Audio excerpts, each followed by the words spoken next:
Bill gates గారు గతంలో హైదరాబాద్కి వచ్చిన తర్వాత ఇప్పుడు హైదరాబాద్ ఎలా ఉందనేది కంప్లీట్గా ముఖ చిత్రం మారిపోయింది.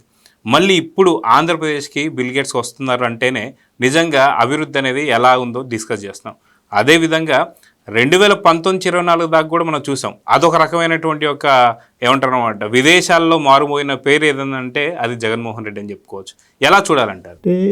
30 ఏళ్ళు ఏది బిల్ గేట్స్ మరి హైదరాబాద్ మరి అప్పటి ఉమ్మడి రాష్ట్ర ముఖ్యమంత్రి చంద్రబాబును కలిసి 30 ఏళ్ళు అంటే 30 ఏళ్ల క్రితం జరిగిన అభివృద్ధి, మైక్రోసాఫ్ట్ హైదరాబాద్ రావడం, అది 30 ఏళ్ళ మరి పునాదులు వేసింది. అంటే మరో 30 ఏళ్ళకు కావాల్సినటువంటి పునాదులు అప్పుడు పడ్డాయి. అది విజన్ 2020. 1998లో మైక్రోసాఫ్ట్ హైదరాబాద్కు రావడం అనేది ఒక కథ. అదేంటి, ఉమ్మడి రాష్ట్ర ముఖ్యమంత్రిగా చంద్రబాబు అప్పుడే ఒక 2-3 ఏళ్ళు అవుతుంది ఆయన సీఎంగా బాధ్యతలు చేపట్టి, బిల్ గేట్స్ అపాయింట్మెంట్ అడిగితే రాజకీయ నాయకులతో నాకేంటి సంబంధం అన్నారు, నేను పొలిటీషియన్స్ని కలవను అన్నాడు. అలాంటిది మరి ఒక 5 నిమిషాలు చాలు, ఒక 5 నిమిషాలు అపాయింట్మెంట్ ఇవ్వండి అంటే కాక్టైల్ పార్టీ ఉంది దానికి రమ్మన్నారు. సీఎం అప్పుడు చంద్రబాబు, నేను దానాన్ని కాదు, అది కుదరదు అంటే ఒక 5 నిమిషాలు అపాయింట్మెంట్ ఇచ్చారు.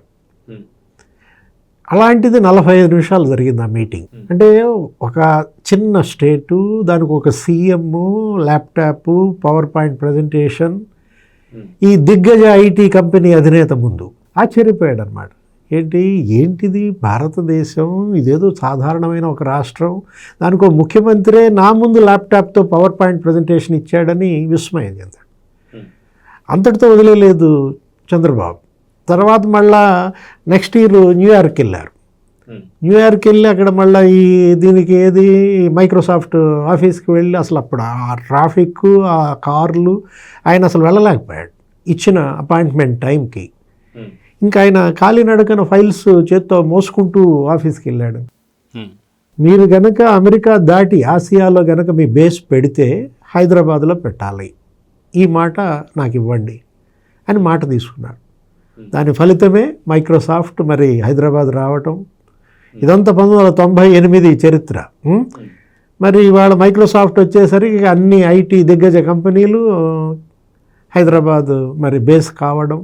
అప్పుడు కేంద్ర మంత్రిగా ఎస్ఎం కృష్ణ ఉండేవాడు, ఐటీ శాఖ మంత్రిగా. ఆయన ఏంటి, కర్ణాటక సీఎం. ఆయన లబలబ ఏమని, బెంగళూరు కదా ఐటీ రాజధాని, నువ్వేంటి అసలు బెంగళూరు మొత్తం ఎత్తుకుపోయేటట్టున్నావా. అప్పుడు ఒక రేస్ ఏంటి, పోటీ, కాంపిటేటివ్ స్పిరిట్ అన్నమాట. రాష్ట్రాల మధ్య, ముఖ్యమంత్రుల మధ్య అభివృద్ధిలో పోటీ. అదే ఏది, హైదరాబాద్ రూపురేఖలు మారాయంటే వాళ్ళ ఐటీ రంగం, హైదరాబాద్ ఏంటి అసలు గ్రోత్ ఇంజిన్గా మారింది తెలంగాణ. దగ్గర 9 లక్షల మంది ఐటీ ఉద్యోగులు అక్కడ పనిచేస్తున్నారు. ఒక 3 లక్షల కోట్ల ఐటీ ఎక్స్పోర్ట్స్ జరుగుతాయి అక్కడి నుంచి. అంటే ఇప్పుడు 75% రాబడి తెలంగాణకి ఎక్కడి నుంచి వస్తుంది, తెలంగాణ నుంచి వస్తుంది అనమాట. మరి ఇప్పుడు మరి అది 1.0 నేను చెప్తోంది, చంద్రబాబు 1.0, తర్వాత 2.0 చూసాం ఉమ్మడి రాష్ట్రంలోనే. 3.0 ఏది 2014-19 మధ్య మరోసారి వచ్చారు బిల్ గేట్స్. ఈసారి ఎక్కడికి వచ్చారు, విశాఖపట్నం. అక్కడేదో సమ్మిట్ పెట్టారు, అగ్రిటెక్ సమ్మిట్లో పాల్గొన్నప్పుడు అప్పుడు చేసుకున్న ఎంఓయూలే ఇవన్నీ కూడా. ఏది అగ్రికల్చర్లో, ఎడ్యుకేషన్లో, లేకపోతే మెడికల్ అండ్ హెల్త్లో కలిసి పనిచేసేటట్టుగా తీసుకున్నటువంటి. ఆ తర్వాత మొన్న దావోస్లో కలిశారు. ఆ దావోస్లో కలిసినప్పుడు ఈ ఎంఓయూలు, ఈ మైక్రోసాఫ్ట్ క్వాంటమ్ సెంటర్ కూడా అమరావతికి రావటానికి, వీటన్నిటిల్లో కూడా ఇప్పుడు ఈ డిజిటల్ హెల్త్ కార్డ్స్ కానీ, లేకపోతే ఇదేంటి ఇప్పుడు సంజీవని ప్రాజెక్ట్, ఈరోజు మళ్ళా ఇంకోసారి బిల్ గేట్స్ అమరావతిలో అడుగుపెట్టారు. అంటే గేట్వే ఆఫ్ ఆంధ్రప్రదేశ్.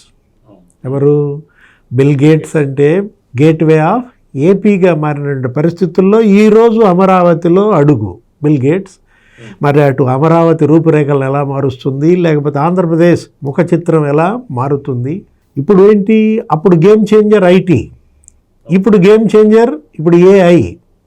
ఇప్పుడు ఆర్టిఫిషియల్ ఇంటెలిజెన్స్ మనం చూసాం. ఇప్పుడు ప్రపంచంలో ఆర్టిఫిషియల్ ఇంటెలిజెన్స్ 30% నీకు దానిలో సగటు ఉంటే ఏఐ ఉపయోగించే వాళ్ళు భారతదేశంలో 65% ఉన్నారు. కాబట్టి వాళ్ళ ఆర్టిఫిషియల్ ఇంటెలిజెన్సే మరి రాబోయే గేమ్ చేంజర్. ఇటు డేటా అనలిటిక్స్, ఈ డేటా సెంటర్లు, నెక్స్ట్ క్వాంటమ్ కంప్యూటింగ్. మొన్నే క్వాంటమ్ వ్యాలీకి శంకుస్థాపన కూడా చేశారు ముఖ్యమంత్రి చంద్రబాబు, మరి కేంద్ర మంత్రి జితేంద్ర సింగ్. శంకుస్థాపన చేసి మరి కొద్ది రోజులు కూడా కాకముందే ఇప్పుడు బిల్ గేట్స్ వెంటనే వచ్చారంటే మరి ఈరోజు మరి బిల్ గేట్స్ ఏ ప్రకటన చేస్తారు ఏంటి, వాళ్ళు మొత్తం తిరిగినట్టున్నారు అమరావతిలో. అక్కడ సెక్రటేరియట్కి వెళ్ళారు, అక్కడ ఆర్టీజీఎస్ చూశారు, డ్రోన్స్ గురించి వాటన్నిటి గురించి కూడా వివరించారు. ఆంధ్రప్రదేశ్ మరి ఈ 20 నెలల్లో సాధించిన అభివృద్ధి చూసి సంజీవని అక్కడ కుప్పంలో సక్సెస్ అయింది, చిత్తూరు జిల్లాలో ఆ డిజిటల్ హెల్త్ కార్డ్స్. ఆ విషయం చెప్పగానే నైస్ అన్నాడట. లేకపోతే ఇట్లా మేము ఈ డ్రోన్స్ ద్వారా ఈ వ్యవసాయ క్షేత్రాల్లో పిచికారీ చేస్తున్నాం, ఇదంతా కూడా జరుగుతుంది, పురుగు మందులు డ్రోన్ టెక్నాలజీ ఇలా వాడుతున్నాం, కర్నూలు డ్రోన్ సిటీగా చేస్తున్నాం అనగానే గ్రేట్ అన్నాడట.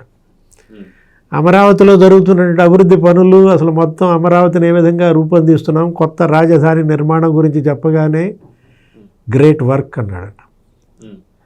అసలు చంద్రబాబుని చూడగానే how are you my friend అన్నాడట. How are you my friend అంటే ఇప్పుడు నీ స్నేహితులు 10 మందిని చెప్పు, నువ్వు ఎలాంటి అడుగు నేను చెప్తా. అర్థం కాలా? ఇప్పుడు నిన్ను గురించి నేను తెలుసుకోవాలన్నా, నిన్ను గురించి నేను చెప్పాలన్నా నువ్వు నాకు తెలియవసరంలా, నువ్వు నాకు చెప్పవసరంలా, నీ చుట్టూ ఉన్న 10 మందికి తెలిస్తే చాలు. సార్ మీరు ఈ మాట అనగానే నాకు ఇంకొక పాయింట్ ఉంది. నిన్నగాక మొన్న అసెంబ్లీ దగ్గర వైఎస్ జగన్మోహన్ రెడ్డి దువ్వాడ సీన్ని వాట్ సీన్ ది గ్రేట్ అన్నాడండి. అంటే ఆ సీన్ ఏంటి ఇప్పుడు ఈ పరిస్థితి? మీరు అన్న మిత్రుల గురించి చెప్పుకుంటే అది చెప్పుకోవాల్సి వస్తుంది జగన్మోహన్ రెడ్డి గురించి. అంటే జగన్మోహన్ రెడ్డి దృష్టిలో గ్రేట్ ఎవరు? దువ్వాడ సీను, లేకపోతే జోగి రమేష్, లేకపోతే అంబటి రాంబాబు, అసలు వీళ్ళందరికన్నా ది గ్రేట్ పిన్నెల్లి రామకృష్ణారెడ్డి. అంటే నాలుకేసి కొట్టినాడు ఈవీఎం, లేకపోతే పచ్చిబూతులు తిట్టేవాడు, లేకపోతే ఇళ్ల మీదకి దాడికి వెళ్ళేవాడు. ఇక ఈ పర్సనల్ ఏంటి ఈ విధంగా ఈ పెళ్ళిళ్ళు లేకపోతే ఏంటో డ్యాన్సులు, వీళ్ళే జగన్మోహన్ దృష్టిలో గ్రేట్ అనమాట. అంటే జగన్మోహన్ రెడ్డి ఆయన చుట్టూ ఉన్న ఆయన స్నేహితులు 10 మందిని చూస్తే జగన్మోహన్ రెడ్డి ఎలా అంటాడో ఇప్పుడు కామన్ మ్యాన్ కాదు, అసలు 3వ తరగతి పిల్లాడు కూడా చెప్తాడు. Please subscribe to Leo news for more videos.